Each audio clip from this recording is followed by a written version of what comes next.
예수님께서 안식일에 병자를 고치신 일로 인해서 예수님과 유대인들 사이에 작은 소동이 일어나게 됩니다. 유대인들이 안식일에 일을 행한 것으로 인해서 예수님에게 시비를 붙은 것입니다. 예수님께서는 그들의 이제 말에 이렇게 응수하십니다. 내 아버지께서 일하시니 나도 일한다. 유대인들은 예수님의 말에 더욱 분노하여서 예수님에게 시비를 걸고 넘어졌습니다. 예수님께서 안식일의 율법을 어기고 일을 행한 것도 괘씸할진데 하나님을 자신의 아버지라 친아버지라 칭하면서 하나님과 자신을 동등한 입장에서 보았다라는 것입니다. 유대인들에게 있어서 이것은 매우 신성모독으로 여겨질 수 있는 심각한 문제였습니다. 오늘 본문은 유대인들이 이 예수님에게 씌운 이러한 혐의에 대해서 예수님의 답변을 다루고 있습니다. 먼저 19절을 읽어보면 이렇습니다. 그러므로 예수께서 그들에게 이르시되 내가 진실로 진실로 너희에게 이르노니 아들이 아버지께서 하시는 일을 보지 않고는 아무것도 스스로 할 수 없나니 아버지께서 행하시는 그것을 아들도 그와 같이 행하느니라. 아버지께서 아들을 사랑하사 자기가 행하시는 것을 다 아들에게 보이시고 또 그보다 더 큰 일을 보이사 너희로 놀랍게 여기게 하시리라. 예수님께서는 임의대로 행하시는 분이 아니라 하나님에게 보고 배운 대로 행하시는 분입니다. 예수님은 하나님이 하시는 일을 직접 목격한 존재입니다. 여기 뒤에 그와 같이 아버지께서 행하시는 그것을 아들도 그와 같이 행하느니라 라는 단어에서 그와 같이라는 표현이 쓰였는데 이 일은 아버지가 한 그대로 똑같이 행했다는 의미를 가지고 있습니다. 여러분, 도제식 교육은 장인이 되기 위한 도제가 장인으로부터 훈련을 받고 교육을 받는 것을 의미합니다. 도제는 장인이 하는 모든 것을 일거수일투족을 보면서 그것을 그대로 따라하며 장인이 하는 것은 무엇이든지 도제도 흉내내는 것이죠. 일본의 우리 장인 제도를 보게 되면 장인인 아버지가 자신의 자녀에게 그 기술을 그대로 전수해서 가업을 물려받게 하는 그런 제도의 모습들을 우리가 보게 됩니다. 예수님도 목수의 아들이면서 독시의 목수였습니다.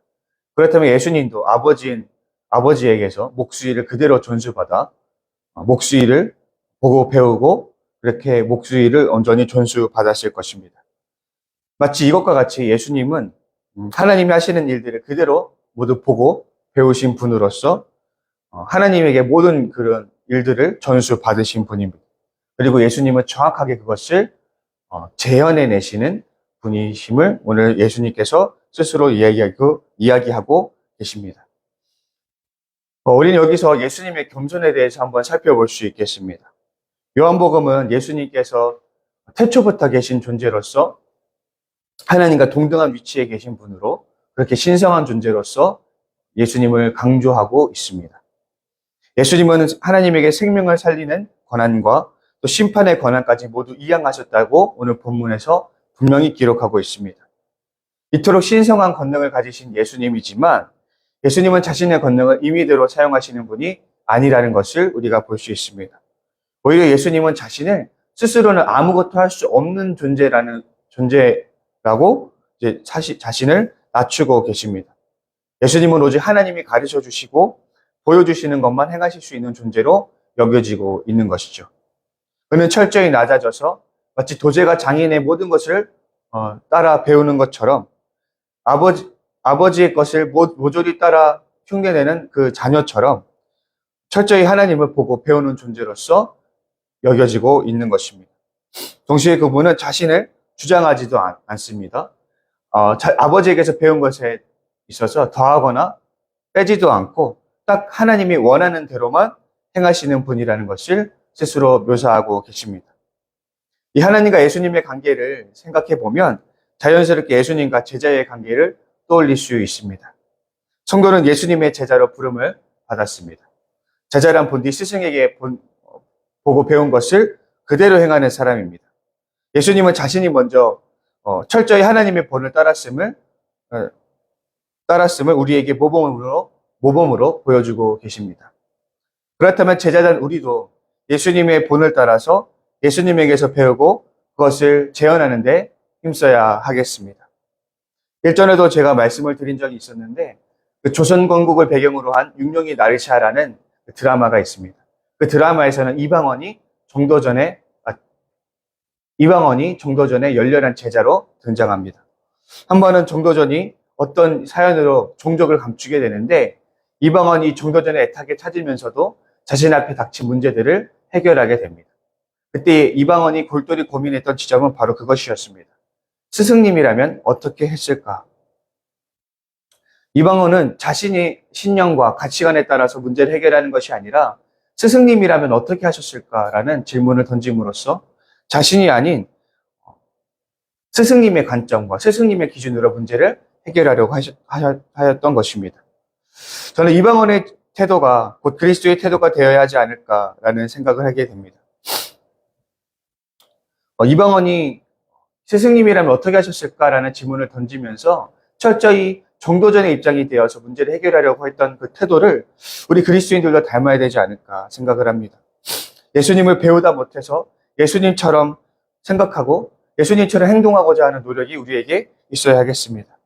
매 삶의 순간마다 자신의 식견대로 결정하는 것이 아니라 예수님이라면 어떻게 하셨을까를 고민하는 삶이 되어야 하겠습니다.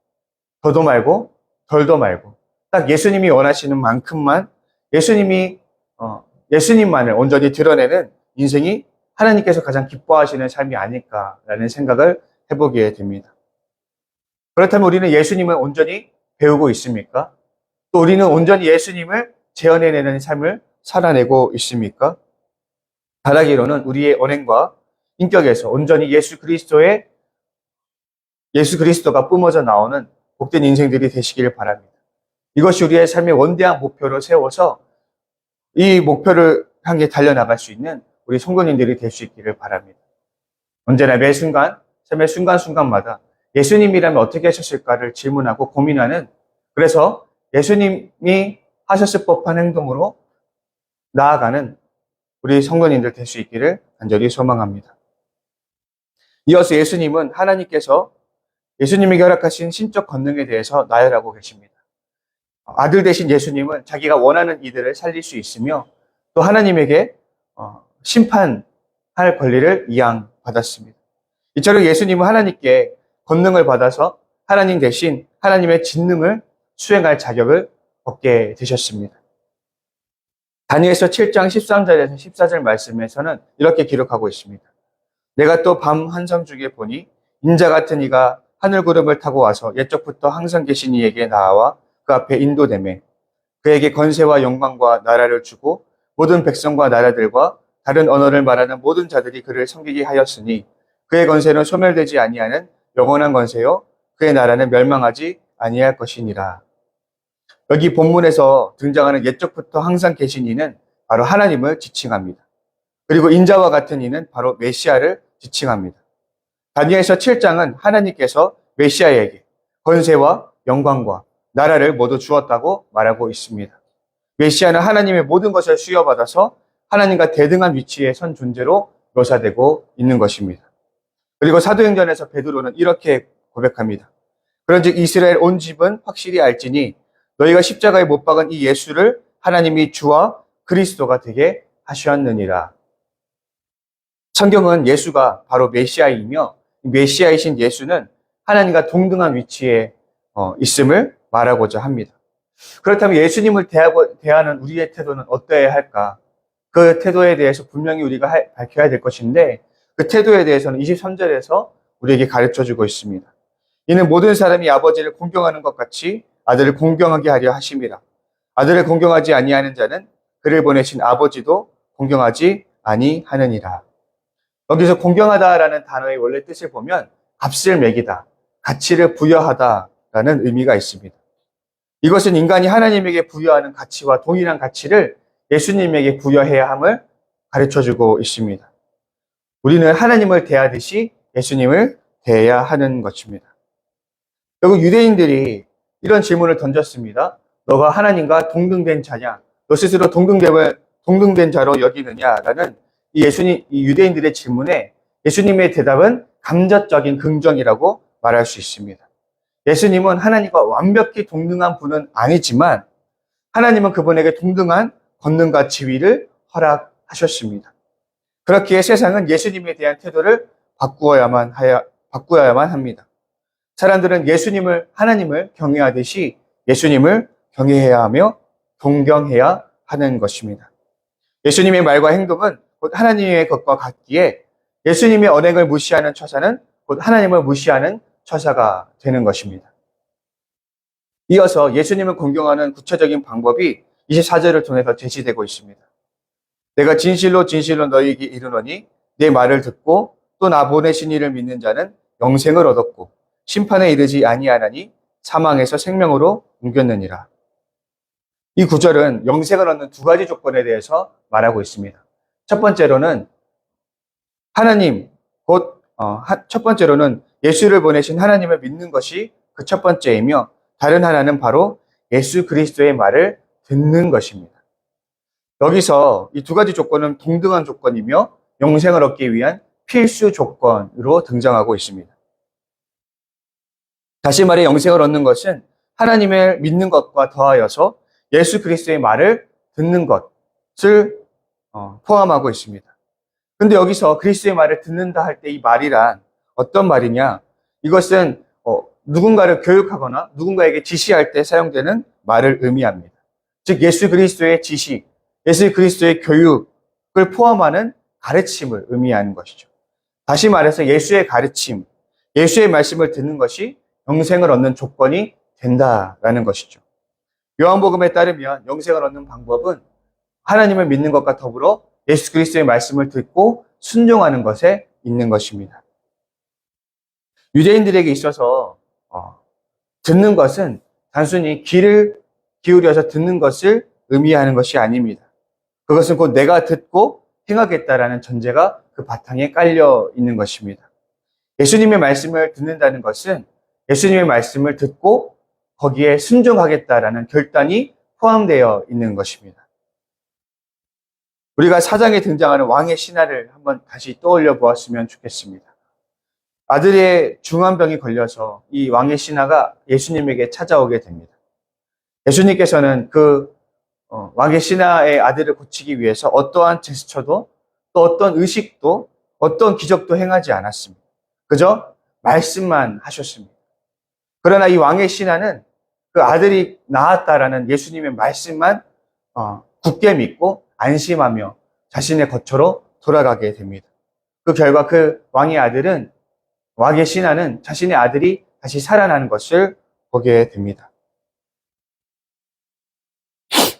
오늘 말씀은 이렇게 말합니다.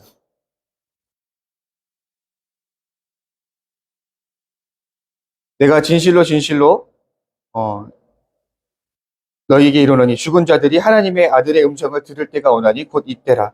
듣는 자는 살아나리라. 여기서 죽은 자는 육체적으로 죽었다라는 뜻이 아니라 영적으로 죽은 신앙적으로 하나님을 믿지 않는 자들을 의미합니다. 이런 자들이 예수님의 말씀을 믿게 되면 살아나는 일이 일어나게 되는데 오늘 왕의 신하가 겪은 일들이 그 증거라고 할 수 있겠습니다.